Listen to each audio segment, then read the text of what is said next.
Herzlich willkommen zum neuen MU-Frey Car Review. Heute der DS7 Plug-in Hybrid, das Staatswagen von Emmanuel Macron. Und ich glaube, das sagt schon relativ viel aus. Ich würde mich da relativ weit aus dem Fenster lehnen und sagen, das ist eines der stylischsten SUVs, die wir im Moment auf der Straße haben. Zuerst zeige ich euch aussen, warum ich das denke. Dann schauen wir rein, dann gehen wir fahren und am Schluss gibt es noch ein Fazit und vielleicht sogar eine Kaufempfehlung. Den DS7 gibt es in 3 verschiedenen Ausstattungslinien und 3 verschiedenen Motorisierungen. Heute haben wir eine Spezialversion hier, der Antoine Saint-Exupéry Edition. Der Antoine Saint-Exupéry ist ein Schriftsteller und Pilot aus Frankreich und er hat unter anderem das Buch geschrieben, «Der kleine Prinz», das ihr sicher kennt aus der Schulzeit noch.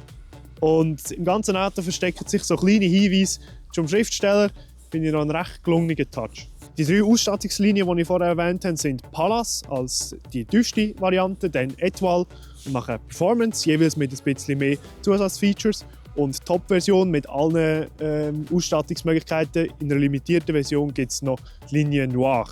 Die 3 Motorisierungen sind alles Plug-in-Hybrid, also ein frontantriebene 225 PS Version mit 65 km elektrischer Reichweite. Und 2 Allradversionen, eine mit 300 PS mit 63 km Reichweite und die Top-Version mit 360 PS und 57 km elektrischer Reichweite. Was speziell ist, Allradversionen haben einen Top-Speed von 235, was relativ hoch ist für einen Plug-in-Hybrid. Fangen wir doch gerade mal bei der Front an, von dem Auto, das wir heute hier haben. Wir haben LED-Lichter als Standard, dann den DS Light Veil auf Englisch, auf Deutsch heisst wäre es ein LED-Schleier. Gefällt mir sehr gut, es ist auch wirklich so eingeladen in das Panel rein, also man sieht eigentlich wirklich die LEDs gar nicht. Finde ich sehr schön gemacht. Vorne das DS-Logo groß plus noch ein zusätzlicher DS-Badge, einen schönen Grill und sonst gibt es nicht so viel zu sagen. Einfach wirklich eine sehr schöne, gelungene Front. Dann auf der Seite wirklich ein sehr schönes Profil. Wir haben jetzt hier 19 Zoll Winterfelgen drauf und gemäss dem Katalog hat jede Felge einen Namen und ist nach einer Stadt benannt, was ich noch einen coolen Touch finde. Da unten wieder ein Badge, der zeigt, dass wir eine Limited Edition Saint-Exupéry hat. Die Chromleiste finde ich super schön auf der Seite, auch die 2farbigen Türgriffe, also oben mit einem Chromelement und unten in Wagenfarbe, finde ich sehr gelungen. Dann weiter hinten ankommen, sehen wir das erste Mal in diesen Lichtern die Diamanten- oder Rautenform, die wir durch das ganze Auto noch werden sehen. Sehr schöne Auspuffblenden und effektiv auch ein Rohr drin. Das heisst, sie wollen da nicht irgendetwas verstecken, was ich noch sehr schön finde. Hinten das DS-Automobil-Schriftzug und die Lichter finde ich ein Highlight drin. Weil das ist nicht so 0815, wie man halt heutzutage manchmal auf der Straße sieht mit den Lightbars, sondern es ist wirklich mal noch etwas Spezielles. Hinter einer elektrischen Ladeklappe verbirgt sich der 540 Liter volumengrosse Kofferraum. Wenn man den Sitz runter tut, ist es über 1750 Liter Kapazität. Wir haben hier so einen doppelten Ladeboden, den man konfigurieren könnte. Es hat wie Vorrichtungen, um nochmal einen höheren Boden rein zu tun. Ansonsten hat es da eine kleine Lippe, wo man das Zeug drüber rein tun. Aber dann hat es aber für genug Platz zum Ladekabel rein zu tun. Wir haben da hinten noch ein bisschen kleine Klappe, wo Warndrücken und so weiter kannst drin verstauen.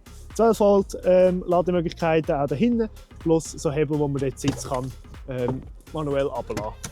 Dann auf der linken Seite des Autos haben wir noch die Ladeklappe, wo man die 14,2 kWh Batterie laden kann. Mit einem Fast Charger in etwa 2 Stunden vollgeladen. Also wenn man daheim einstecken kann, tiptop adäquat. So, und jetzt kommen wir schon zu meinem persönlichen Highlight, im Interior. So, herzlich willkommen in diesem wunderschönen Interior. Man merkt richtig, da haben die Designer echt mal einfach machen, was sie wollen. Wir haben überall so ein bisschen spezielle Materialien, es sind schöne Oberflächen, die sie da designt haben. Und das ist alles, weil sie sich inspirieren lassen haben von der Uhrmacherei. Und da ein sehr cooles Highlight, man hat effektiv eine analoge Uhr, die da aber rausfährt, wenn man den Motor anstellt. Das ist eine BRM-Uhr. Sie haben eine der schöneren Modelle von BRM da, wenn man auf der Website sonst nach BRM sucht. Das ist Geschmackssache, aber es hat auch sehr spezielle Uhren dabei. Aber die ist wirklich sehr gelungen. Dann von dieser Uhr, die wir vorher schon angesprochen haben, der Rad. Wir haben den grossen Start-Stopp-Knopf in der Mitte, den grossen Bildschirm. Im Infotainment gefällt mir sehr gut. Es ist jetzt nicht das Schnellste, aber es reagiert relativ gut und es hat so echt so ein cooles so Kacheldesign, wo so Animation gefällt mir jetzt noch, sagen wir so. Es ist alles relativ einfach zu bedienen. Man hat wie eine Stufe Home, wo man auch über das Häuschen da erreichen kann mit den Kurzfunktionen für Klima. Dann die ganzen Shortcuts zur Navigation, Telefon, Infotainment und so weiter. Dann haben wir eine weitere Seite mit Karten und Themen zum elektrischen Motor und Batterie. Eine Seite weiter haben wir die Sitzeinstellungsmöglichkeiten. Wir haben hier auch Massagesitz drin, die ganze Beheizung von Fahrer- und Beifahrersitz. Unten am Bildschirm haben wir eine Touchbar, wo wir auch wieder Klimaeinstellungen vornehmen können. Wir haben hier eine grosse Lautstärke-Anpassungsrädchen, das wirklich eine sehr angenehme Haptik hat. Wir haben ein Häuschen, wo wir immer zum Homescreen kommen und das Auto zum in die Fahrzeugeinstellungen kommen, wie die ganzen Assistenzsysteme, wo man simpel an- und abschalten kann. Auch die Geschwindigkeitswarnung, die wir ja in den neuen Autos kennen. Da rechts der Warnblinker. Und schade finde ich, dass die Knöpfe drinnen sind Touch, aber der Warnblinker ist ein Knopf und der fühlt sich eigentlich viel besser an wie die Touch-Knöpfe da. Aber ja, ist jetzt minimal, weil unten kommen wieder ganz schöne Knöpfe. Hinter der Klappe verbirgt sich die elektrische Ladeschale mit USB-C Steckermöglichkeiten noch. Da haben wir die ganzen Drive Mode Selects. Da Fenster muss man in der Mitte aufmachen, sprich wir haben auf der Seite kein Hebel. Das ist noch speziell. Die Entriegelung und so weiter wirklich sehr schön in dem Rautenmuster, Diamantmuster wieder gehalten. Und in der Mitte der sehr prominente Cobra-Kopf zum den Gang wählen. Hinter dem Gangwählhebel haben wir noch eine coole Fläche, um das Handy reinzustecken. Auch ein grosses Pass drin. Cup-Holders dahinten und eine zweigeteilte Ablagefläche. Per Geste- oder Touchfunktion kann man die Innenraumbeleuchtung noch kontrollieren. Und hier oben haben wir noch Bedienungselemente für das optionale Panoramadach. Dann bei dieser Saint-Exupéry Spezialversion haben wir die schönen Nappa-lederbezogenen Sitz in Criollo-Braun. Zusätzlich die grosse Kopfstütze mit dem eingeprägten DS-Logo. Auf dieser lederbezogenen Türe haben wir wirklich schöne Zierne, die sich durch das ganze Auto durchziehen. Zusätzlich auch unten wirklich überall beledert. Da leider ein Hochglanzelement, aber für die Innenraumbeleuchtung macht das natürlich Sinn. Kann man so akzeptieren. Dann zieht sich das weiter, die Ziernähte über das Armaturenbrett, auch wieder da schön mit der Special Edition angezeigt. Einem kleinen Stern vom kleinen Prinz, gefällt mir sehr gut. Weiter über rein zum Lenkrad. Wir haben wirklich nur Knöpfe. Ich finde es Hammer. Knöpfe und Drehrädchen. Gefällt mir super. Über die Drehrädchen kann man das digitale Driver-Display bedienen. Da muss man jetzt sagen, das ist wahrscheinlich noch ein bisschen eine andere Bildschirmtechnologie wie in der Mitte, weil es ist deutlich zögerlicher. Ist jetzt nicht störend, aber es fällt einem schon auf, dass es ein bisschen länger hat, um die Animation abzuspielen. Aber die Animationen selber sind wirklich sehr schön designt. Hinter dem Lenkrad die Schaltwippen, die speziellerweise an der Lenksäule bleiben, wo man eigentlich nicht den ganzen Hebel zieht, sondern eigentlich nur das Blättchen oben drauf. Aber fühlt sich wertig an und ist ein schöner Touch. Bevor wir hingehen, möchte ich noch ein weiteres cooles Feature zeigen. Er ist ja ein Plug-in-Hybrid und hat noch so einen speziellen E-Safe-Mode. In ganz vielen europäischen Städten gibt es so Umweltzonen, zum Beispiel auch in London. Und da kann man den E-Safe-Mode anwählen.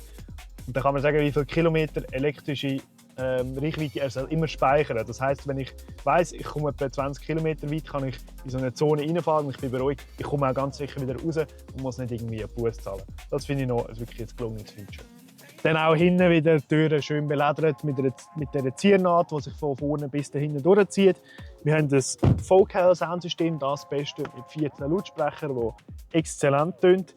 Da auch wieder der schöne, spezielle Griff zum Fenster auf- und runterlassen. So habe ich jetzt noch nie in einem anderen Auto gesehen. Da hinten auch Klimaeinstellungsmöglichkeiten für den Fond und USB-A, nicht USB-C dahinten. Also das ist schon mal ein bisschen speziell. Also, gehen wir fahren. Und wie fährt sich der DS7? Also was ich kann sagen, das Lenken ist wirklich sehr nicht direkt im Komfortmodus. Ich schaue mal, ob das sich ändert im Sportmodus. Das wäre mir jetzt wahrscheinlich auf einer Landstraße so ein bisschen zu wenig direkt. Sportmodus. Ja gut, ach krass, merkt man gerade einen riesen Unterschied. Das ist viel direkter. Ich finde die Variante, die ich wahrscheinlich am ehesten nehmen würde, wenn es mir jetzt um den Plug-in-Hybrid geht, wäre die 250 PS Version. Ich habe dann einfach am meisten Reichweite und ich glaube, wirklich sportlich wird man ja mit dem Auto nicht unterwegs sein, sondern es geht vor allem darum, bequem unterwegs zu sein, vielleicht auch eine gewisse Effizienz zu haben oder eben mit dem Elektromotor noch zusätzlich, wo man vielleicht seine Alltagssachen tiptop erreichen kann, eben in diesen 65 Kilometern. Ich glaube, die Top-Versionen mit viel PS ist zu streiten, für wer die gedacht sind, weil eben wirklich sportlich fährt man mit dem Auto nicht. Das ist auch nicht in seiner Natur, oder die Federung ist nicht so ausgelegt, dass man sportliche Kurven geht und so weiter. Darum denke ich, ist eher so, dass man vielleicht versucht, die Reichweite zu optimieren. Oder indem man den Zweirad nimmt, vielleicht in der Schweiz nimmt man dann doch vielleicht den Allrad mit 300 PS, aber der Allrad mit 360 PS hat meiner Meinung nach nicht wirklich eine Daseinsberechtigung. Wenn man noch etwas komfortabler unterwegs sein will, kann man Active Scan Suspension konfigurieren. Vorne am Auto hat es so Kameras und Scanner, die die Straße sozusagen analysieren, worauf man zufährt. Das heisst, es werden dann so Löcher in der Straße erkannt und die Federung wird dementsprechend eingestellt. Beim Parkieren ist jetzt gerade die Kamera aufgegangen, die Rückfahrkamera. Die ist gestochen scharf. Bloß zusätzlich, wenn ich jetzt näher ans Objekt komme, an die Wand, wechselt er automatisch in eine Position, die gerade oben runter zeigt, sozusagen. Also man kann da wirklich sehr genau hinfahren an die Wand. Und man sieht das wirklich super, wie viel man Platz noch hat. Oder? Und auch die Frontkamera gestochen scharf. Man hat auch eine 360er-Kamera, die man optional konfigurieren kann. Von dem her hat es da alle nötigen Kameras, die man so braucht.